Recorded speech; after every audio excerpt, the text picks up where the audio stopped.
You ever notice how everything falls apart right before something big happens? People disappear, plans crumble, your piece gets ripped to shreds like a page in someone else's story. It's like the universe has this sick sense of humor, tearing you down, dragging you through the dirt, and then pausing just to watch you twitch. But maybe, just maybe, that wreckage is the blueprint. Maybe chaos isn't the enemy, it's the signal, the sign that something's shifting, snapping, cracking open to make space for something bigger, stranger, better. Funny how people scream about delays like they're some kind of curse. Like the world owes them a straight path with flashing signs that say you're on track. They want the shortcut, the GPS, the magic answer, but life, no, life prefers the scenic route through chaos. The kind where nothing makes sense, everything takes too long, and you're constantly one breath away from snapping. And that's the fun part. Because while you're busy throwing tantrums about things not happening when you wanted, something bigger, way bigger, is moving behind the curtain. The delay, it's not a glitch. It's the whole design. People think if it doesn't happen fast, it's not meant to happen. They treat time like it's an enemy instead of a sculptor. But only fools believe diamonds are made in a rush. You want something real, something that'll last. Then you better be ready to sit in the dark while the universe sharpens its blade, because it doesn't hand out power to the impatient. You want to lead, influence, become something more than a puppet. Then you have to prove you won't flinch when everything goes quiet. Delays strip the noise away. They peel off the mask. They make you look at what you really are when there's no applause, no spotlight, no cheerleaders, and here's the twisted part. Most people don't make it past the delay. They tap out, crawl back to what's comfortable, throw themselves back into the cage they were trying to escape, because it's easier to survive in a prison than it is to wander in freedom with no map. But that's the test, that's the game, when nothing moves, when no doors open, when the silence is so loud it feels like punishment. That's where the shift begins. That's where the people with paper crowns crumble, and the ones with scars start to rise. You ever notice how the delay makes people talk? The whispers, maybe you're not good enough. Maybe it wasn't meant for you. Maybe it's time to give up. Oh, they love that. People want to be prophets of your failure. They feed off the weight. They watch you, hoping you'll break, hoping you'll snap. Because if you make it through, you become proof that they settled too soon, that they gave up on themselves. But you sit in the delay like it's a throne. You bleed in the quiet and still walk forward.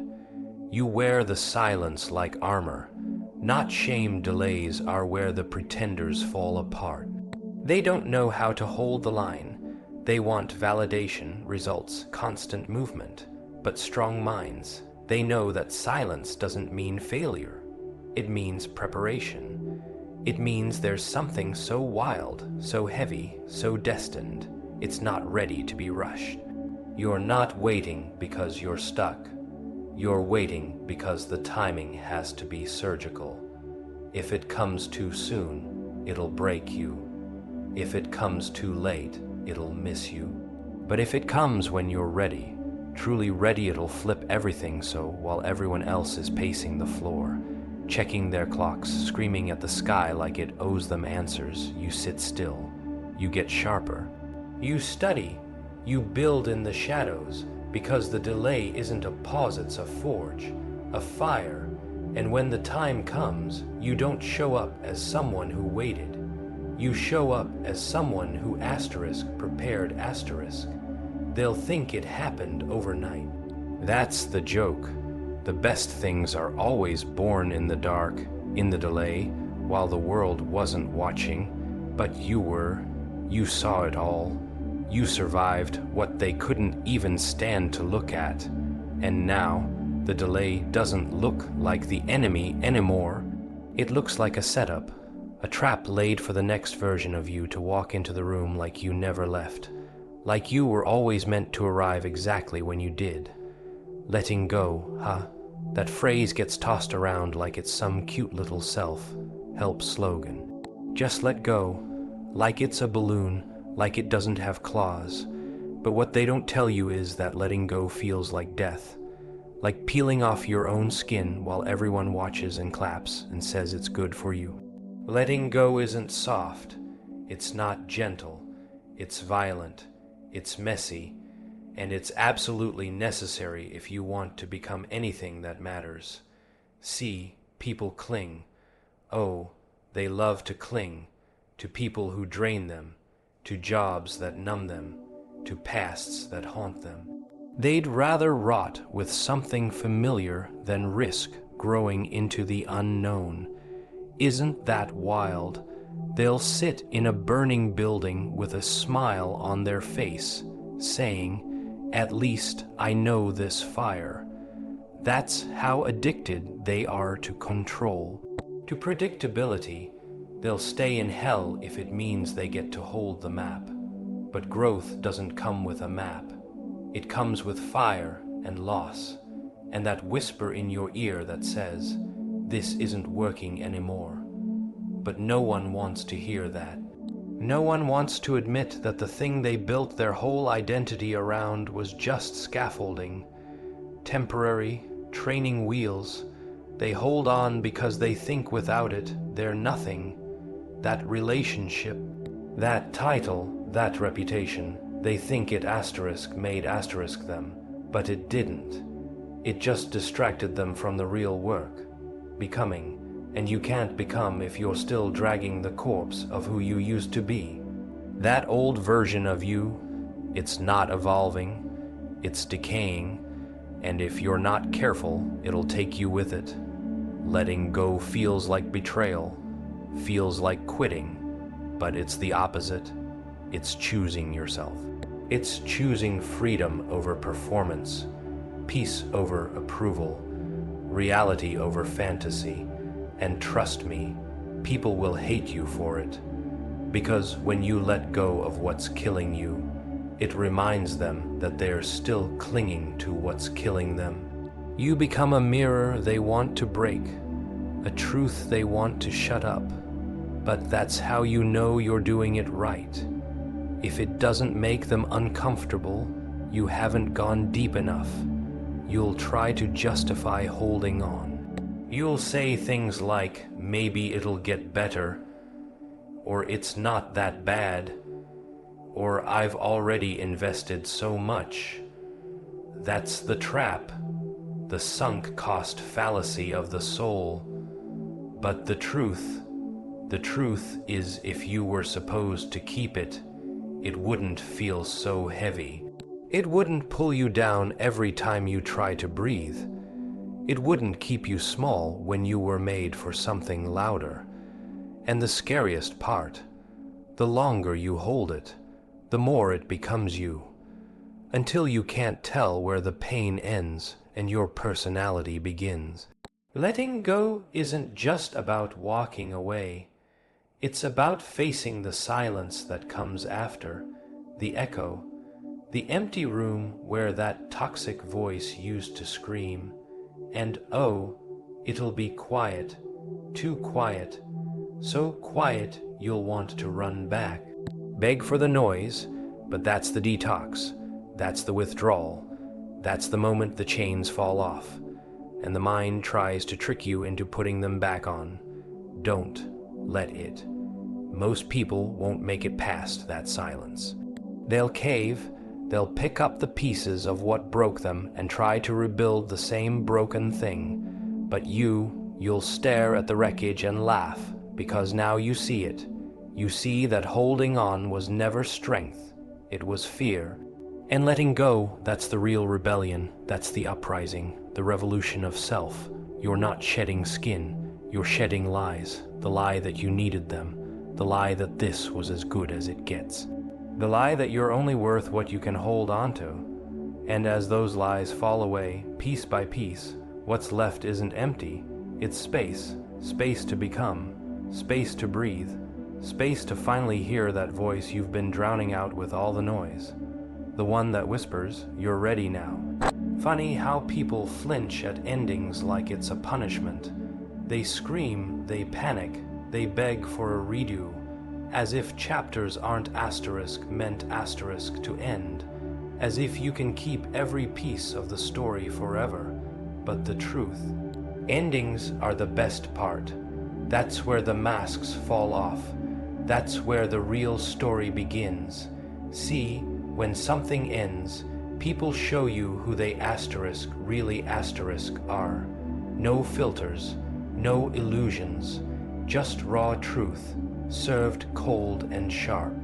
Endings don't lie, people do, but endings, they pull the curtain. They expose the plot twist. They laugh in your face and say, "You didn't really know them, did you?" You ever notice how quiet it gets when things fall apart? How the people who promised they'd stay vanish like smoke. They were loud when things were good, echoing through your life like background noise. But once the music stops, once the room clears out, that's when you see who was dancing just for the show. That silence, that's not loneliness, that's clarity. That's the moment the circus packs up, and you're left staring at the wreckage of all the roles people were playing. They didn't love you. They loved what they got from you. And when that ended, so did the illusion endings are violent teachers. They don't care about your comfort. They don't care about your plans. They're the slap across the face when you're daydreaming too long. They're the fire that burns the bridges you were too scared to walk away from. People say they want truth, but when truth shows up wearing a black suit and holding a wrecking ball, they cry betrayal. No, darling, that's not betrayal. That's revelation. That's the universe flipping the lights on and showing you what was hiding under the bed, and oh, how they'll try to guilt you, to shame you for walking away, to label your growth as ego, your healing as selfishness. That's their defense, because your ending threatens their stability. You walking away makes them question their own stillness. You choosing to stop playing the game makes them look like the clown. And people hate that. They hate realizing you're not stuck anymore, because they are. So they'll say you've changed, like that's a crime. Like staying broken would have made them feel better. They'll tell you to forgive, to compromise, to be the bigger person. But being big doesn't mean shrinking. It doesn't mean bending until you snap. Sometimes being the bigger person means burning the damn script and leaving the stage mid-scene. Because the act is over, the applause isn't coming, and the audience, they were never rooting for you anyway. They just came to see if you'd crash. And when you don't, when you rise from the ashes of that ending like it was fuel, not failure, that's when they really lose their minds. You have to understand endings aren't setbacks. They're setups. They're not meant to make you weak. They're built to show you your own power. But power isn't loud. It's not revenge. It's not proving them wrong with fancy posts and hollow victories. Real power is silence, walking away with no explanation, closing the door without slamming it, watching it all burn without needing to scream. Just a smile, just a nod, just the knowledge that you outgrew something that once held you hostage. You don't owe anyone an encore. Not the ex who thought you'd chase them. Not the friends who disappeared when things got hard. Not the family who only loved you when you were small enough to control. You don't owe them softness after they showed you sharpness. You don't owe them a return to the old version of you they could manipulate. That version gone, buried, replaced with something colder, sharper, smarter, and they'll hate that, because the new you doesn't beg, doesn't explain, doesn't break at the sound of their disappointment. Endings don't come with closure. They come with consequences, and the consequence of truth is freedom, but freedom costs. It costs comfort, it costs illusion, it costs every fake smile you had to wear to keep the peace. But once you pay that price, once you accept the burn, you don't walk, you glide. You stop trying to fix things that were never whole to begin with. You stop asking for permission to be done. You just are. And that, right there, is the moment the ending becomes your beginning. Not because everything worked out, but because you finally stopped pretending it ever. Would you ever notice how some people can't handle the silence? They'll talk just to fill it, lie just to cover it, perform just to distract from it. Because silence, oh, it's terrifying for them. You sit quiet long enough, and you start hearing things, not the whispers of others, your own thoughts, your own gut. And they've been trying to drown that voice out for years, haven't they? Numbing it with noise, with crowds, with distractions. But silence doesn't lie. It sits there, cold and still, forcing you to look at what you've been running from. That's why when truth starts crawling out of the cracks, when it starts dripping down the walls, they panic. They scramble because they know the whole house of cards is shaking. And you were never supposed to see it. You were supposed to keep smiling, keep clapping, keep playing your part in their little production. But now you've seen behind the curtain. You've peeked into the file cabinet labeled "Do Not Touch." And guess what? It's filled with contradictions, hypocrisy, betrayal dressed up as love, and truth they swore didn't exist. They don't hate the truth because it's wrong. They hate it because it's undeniable. Because once it's out, they can't gaslight it away, can't twist it, can't blame it on your overthinking, or your sensitivity, or your trust issues. Once the truth is breathing, walking around the room like it owns the place, all their little tricks collapse, their smirks fade, their confidence cracks, and suddenly they're the ones cornered, not you. And oh, do they hate that role reversal? See, people are addicted to control, not peace, not love, control, and the easiest way to maintain control, manipulate the narrative, keep you guessing, keep you doubting, convince you that the things you feel they're invalid, that the patterns you notice are coincidence, that the discomfort in your gut is paranoia, because as long as you're questioning yourself, they're safe. But once you stop apologizing for noticing, once you stop shrinking to keep the peace, once you say, wait a second, that doesn't add up, boom, the whole illusion catches fire. That's when the mask slips. That's when they go from subtle to sloppy, from passive, aggressive to openly hostile. Because when manipulation fails, they reach for chaos. When they can't confuse you, they try to scare you. When the smoke and mirrors no longer work, they bring out the dirt. Fabricated stories, twisted truths, character assassination served cold. Not because they have evidence, no, because they need a distraction. They need people to look at you and say, maybe she's the problem. Classic deflection. And you know what? It works on the weak, on the scared, on the ones who'd rather eat the lie than digest the truth, but not on you. Not anymore. Because once your eyes adjust to the light, you can't unsee. Once you recognize the pattern, you can't unknow it. And once you taste the real, the artificial makes you gag. The fake smiles, the fake apologies, the fake concern. It's all so obvious now, like watching a bad actor in a low-budget film.